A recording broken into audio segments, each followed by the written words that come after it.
వైభవం. సంగీత, సాహిత్య, సాంస్కృతిక కళా నిలయం ఈ విజయనగరం. 1712లో విజయరామరాజుచే విజయనామ సంవత్సరంలో అలరారుతోంది. ఒకనాడు వేటకై వచ్చిన విజయరామరాజుకు ఈ కోట ఉన్న ప్రాంతంలో కుందేళ్లు వేటకుక్కలను తరుగుతూ కనిపించగా ఆశ్చర్యపోయి అక్కడ కనిపించిన ఒక సూఫీ సాధువైన ఢంకేశావళి బాబాను కారణం తెలుపమని అడిగారు.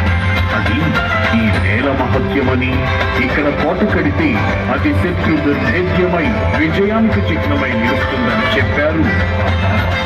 వెంటనే విజయరామరాజు ఇక్కడ కోట కట్టించి కుంభీరాపురం నుంచి రాజధాని విజయనగరానికి మార్చారు. ఆ తర్వాత ఎన్ని యుద్ధాలు జరిగినా ఈ కోట నేటికి అభేద్యంగా నిలిచింది. స్వయంగా విద్యాపోషకులైన పూసపాటి గజపతి వంశీల పాలనలో ప్రసిద్ధ కళాశాలలకు, విద్యా సంస్థలకు నెలవుగా అఖండ ఖ్యాతి పొందింది ఈ నేల. అభినవ ఆంధ్ర భోజునిగా పేర్కొందిన ఆనంద గజపతి మహారాజు ఇక్కడి విద్యా సంస్థలకు నాంది పలికి లలిత కళలను ప్రోత్సహించారు.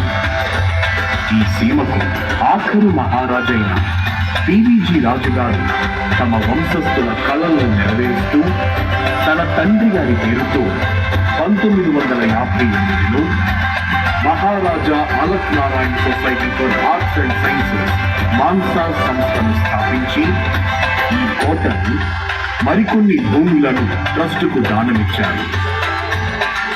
వారి కుమారులైన ఆనంద గజపతి రాజు, అశోక్ గజపతి రాజులు కూడా తండ్రికి తగ్గ తనయుడిగా పేరుగాంచి ఆ విద్యా సంస్థలను కొనసాగిస్తూ ప్రజా సేవలు చేస్తున్నారు.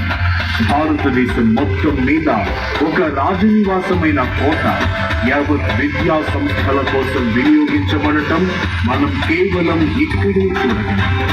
ఆ వంశపు ఆడబిడ్డలు కూడా ప్రజా సేవా తత్వమే. రేవారాణిగా పేరు పొందిన మహారాణి అప్పలకు నాయమ్మ 1911వ సంవత్సరంలో నెల్లిమర్లలో చంపావతి నది వద్ద సురక్షిత మంచినీటి సరఫరా పథకాన్ని ప్రారంభించారు. స్త్రీల కోసం ప్రత్యేకించి ఘోష ఆసుపత్రిని నిర్మించారు. ఈ నేలపై నడియాడిన, విద్యను అభ్యసించిన మహామహులు ఎందరూ వివిధ రంగాలలో విజయనగర కీర్తి పతాకాన్ని ప్రపంచ వ్యాప్తంగా ఎగురవేశారు. ప్రపంచ ప్రఖ్యాతిగాంచిన మహాకవి గురజాడ కన్యాశుల్కం నాటకానికి ఊపిరిపోసింది ఈ నేలమేది. హరికథలకు సార్థకత చేకూర్చిన పితామహుడు ఆదిపట్ల కథాగానం చేసింది ఇక్కడే.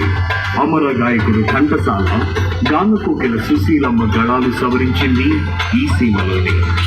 ద్వారం వారి వాయువుల రాగాలు దేశమంతా వ్యాపించింది ఇక్కడి నుండి. కలియుగ భీముడు కోడి రాముడు కసరత్తు చేసింది ఈ నేలపైనే. సాలూరి రాజేశ్వరుడు పాటల బాణీలు కట్టింది ఈ గడ్డ మీదే. వ్యవహారిక భాషోద్యమానికి గొడుగు పట్టిన గిడుగు రామూర్తి పంతులు స్ఫూర్తినందించింది ఈ సీమలో. మహామహోపాధ్యాయులైన సంస్కృత పండితులు వేదాధ్యయనం చేసింది ఈ గడ్డపై.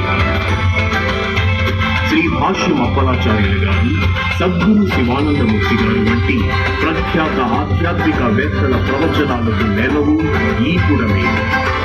ఆంధ్ర జాలరి నాట్యం పుట్టింది ఇక్కడి. కావ్యకట్ట గణపతిని, పూజ్య త్రైలింగ స్వామి వంటి మహాయోగుల జన్మస్థలం ఈ నేటి. తప్పెడుగులకు, జముకుల కథ వంటి జానపద కళారూపాలు రూపుదిద్దుకున్నది ఈ ప్రాంతంలోనే. పురాతన రామతీర్థ ఆలయం నుండి నేటి రామనారాయణ ప్రాంగణం వరకు ఎన్నో మహిమాన్విత ఆలయాలు ఈ సీమలో వెలిసి ప్రజల సేవలందుకుంటూ అలరాడుతున్నాయి. రాష్ట్రంలో తొలి బిఈడి కళాశాల ప్రారంభమైనది ఈ కోటలోనే. శత వసంతాల శారదా సదనము మన సంగీత కళాశాల. ప్రఖ్యాత సాంస్కృతిక పండితులకు నెలవు సంస్కృత కళాశాల. 145 ఏళ్ల చరిత్ర కలిగినది మహారాజ కళాశాల. ఆనాటి మద్రాసు రాష్ట్రమంతటా పేరు పొందిన విజయనగరం కళాశాలలో చదువుకోవడానికి ఎక్కడెక్కడి నుండో విద్యార్థులు వచ్చేవారు. ఇక్కడ ఉద్యోగాలు చేసేవారు. అలా ఈ నేలపై నడియాడిన వారిలో కొన్ని పేర్లు తెలియని తెలుగువారే ఉన్నారు.